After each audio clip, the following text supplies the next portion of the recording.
Hello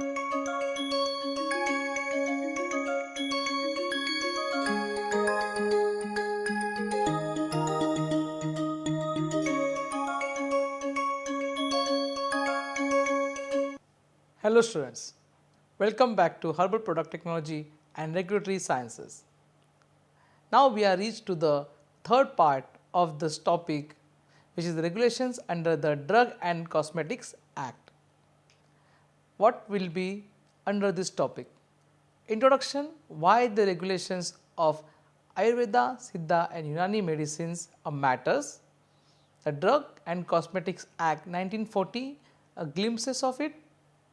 Regulatory and administrative bodies for Ayurveda, Siddha and Unani medicines and drugs, regulatory committees and their functions, recent development and challenges in the regulations. Why regulations for Ayurveda, Siddha and Unani medicines matters?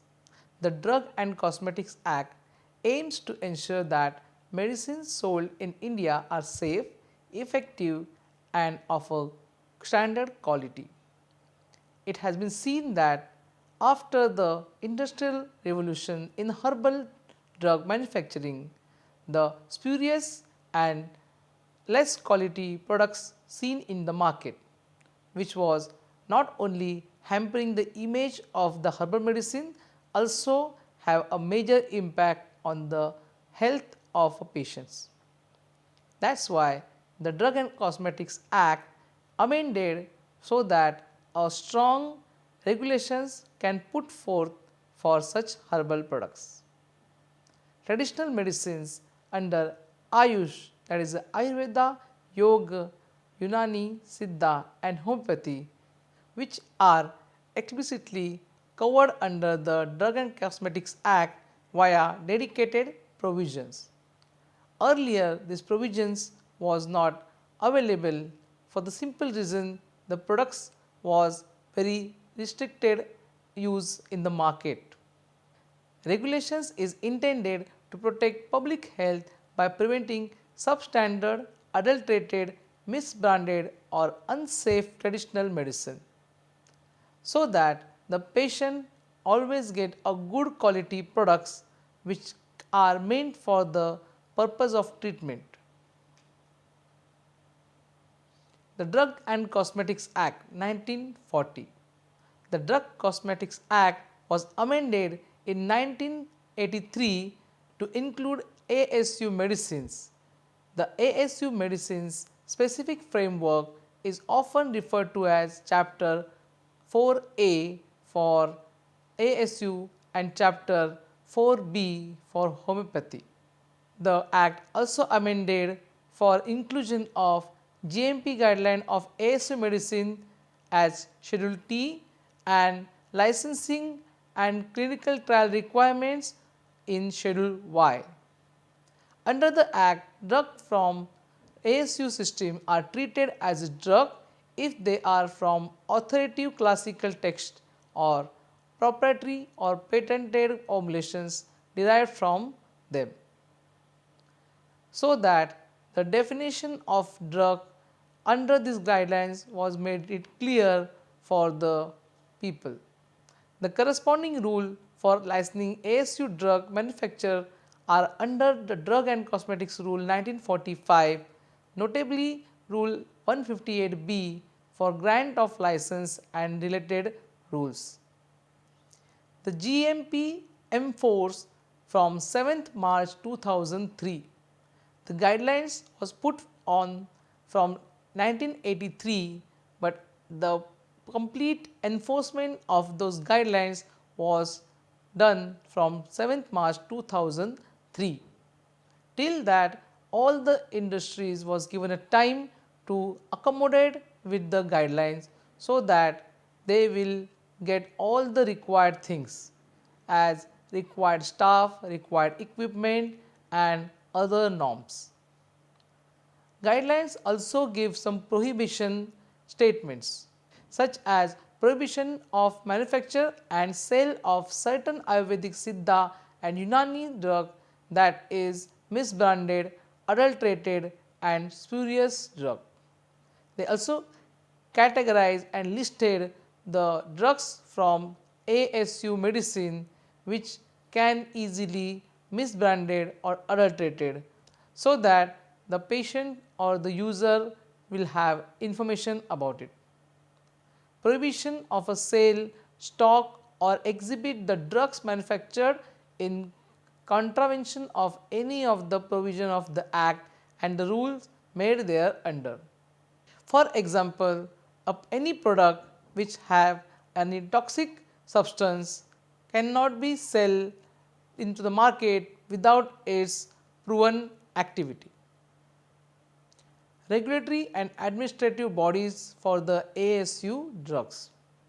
Under this Act, they have established two main regulatory bodies which look after different functions. The central oversight lies with the AYUSH through its drug control cell with the Central Drug Standard Control Organization, also called as a CDSCO. There are specialized bodies to handle standard quality and technical aspect. The actual licensing for manufacture and sell is done by the state level authorities and licensing authorities on the state or state drug controllers. Ayurveda Siddha Unani Drug Technical Advisory Board is established for policy advice to the central government on regulation of ASU drugs. The central government need to have some body which give the advice on what need to be included from the data in the pharmacopoeia for which the drugs getting evaluated. Similarly, any method or any upgradation into the evaluation method, if it is required for particular herbal drug, that advice also be taken from this body. Ayurveda Siddha Unani Drug Consultative Committee. This is a state level committee which advise to central and state government on enforcement issues of a ASU drug. This committee will actually on the ground level look the enforcement of the guidelines provided by the Drug and Cosmetics Act and the enforcement of a regulation by Drug and Cosmetics Act for ASU medicine. What difficulties are being seen will be concluded to the state as well as central authorities. Subcommittee on Homeopathy under Drug Technical Advisory Board, also constituted under the Act. Pharmacopoeia Commission of India for development of standards for Ayurveda, Siddha, Unani and homeopathic drug was also established under this guidelines only. ASU DTAP was first constituted to advise the central and state government on technical matters arising out of the chapter 4A. These matters, when they have concluded along with their supportive statement, then those will be included in the guidelines. GMP notification was introduced to strengthen quality control of ASU medicine, as Schedule T was a part of this committee. Pharmacopoeial Laboratory for Indian Medicine (PLIM) was notified under the Drug and Cosmetics Rule to function as a central drug laboratory. PLIM is the affiliate laboratory for purpose of testing ASU drugs. There was no such laboratory available before the inclusion of these guidelines. The authority was instructed by the committee that to evaluate such herbal products, we need to have laboratories which are well equipped with methods and expertise. Hence, the PLIM was established in different locations. ASU DCC, chaired by Drug Controller General of India, which is also called as DCGI. Let's see the composition and functioning of these committees. ASU DTAP, Ayurvedic, Siddha, Unani Drugs Technical Advisory Board.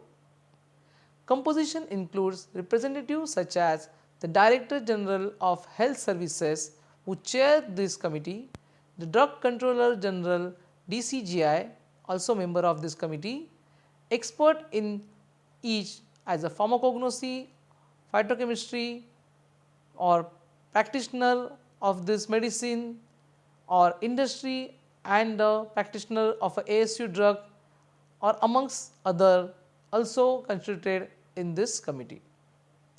Members usually serve for a fixed term of 3 years with the possibility of a renomination. The key functions include provide technical guidance on standardization, manufacture, quality control, testing and licensing of a ASU drug, recommend standards for raw materials, finished products, packaging, labeling, shelf life, stability testing and good manufacturing practices for ASU drug, advice on amendments on Act, rules or formulation of a new rules as per evolving scientific and regulatory needs. One of the such rule was introduced by ASU DTAP was allowable limit of alcohol in asavas and aristra, which was now fixed at not more than 12%. ASU DCC, Ayurvedic, Siddha and Unani Drug Consultative Committee. Composition include 2 persons nominated by central government plus up to 1 representative from each state nominated by respective state governments. The committee meets as needed and determines its own procedure for conducting the business. Key functions includes facilitate uniform application and enforcement of the Drug and Cosmetics Act and rules related to the ASU drug across all the states. Wherever it is needed, the committee can have a subcommittee for as per the need to address those issues. Serve as a consultative platform to discuss interstate regulatory issues, licensing uniformity, enforcement strategies, coordination between central and state government and authorities. Recent developments and challenges in the regulation. Over commercialization and proliferation of a ASU product, regulatory authorities have found need to enhance quality control, update pharmacopoeial standard and strengthen enforcement. This can give a very strong backbone for herbal drug industry and their product in the future. Complexity arises because many ASU products, herbal supplements, nutraceutical, cosmetics derived from the traditional medicine may fall outside direct Drug and Cosmetics Act provision. Such items may not be clearly defined under the drug. Hence, the regulations need to be amended as and when needed so that such formulations can be a part under the regulation and will have a good quality standards. Ensuring uniform enforcement across state remains a challenge since licensing and quality control is under state authorities through central coordination is attempted via AYUSH and central committees. The laws of a territory of the particular states also provide rules and regulations for such category products. Some of the drugs which are considered to be legal may not be legal for even a cultivation in other state. In such cases, the authorities need to provide a proper framework of a regulations as per the need of the time. Another challenge is striking a balance between encouraging Ayush and traditional system and ensuring rigorous scientific safety quality standard. Though it has been seen in the past that most of the drugs are considered to be safe, still we can see the kind of interactions between allopathic and food along with this herbal drug, which may arises some adverse cases. Those adverse cases or side effects may not be fatal, but they are concerning some of the time, and that is why the strong regulations for the surveillance after the marketing are need to be put forth, which is done through these committees. Implication for public health and consumer. After the regulations and amendment in Drug and Cosmetics Act for ASU medicine, what has been seen that the proper regulation under Drug and Cosmetics Act help ensure that only licensed standard complaint ASU medicine reach to the patient, reducing risk of adulteration, toxicity and misbranding. Prohibiting misleading advertisement helps prevent false hope, unproven cures and exploitation, protecting vulnerable patient.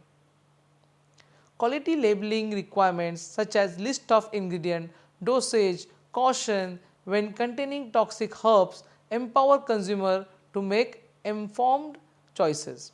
It has been seen that the patient nowadays getting information before buying such product, and that is helping out after reading those such labels on the product. That gives a trust to the consumer.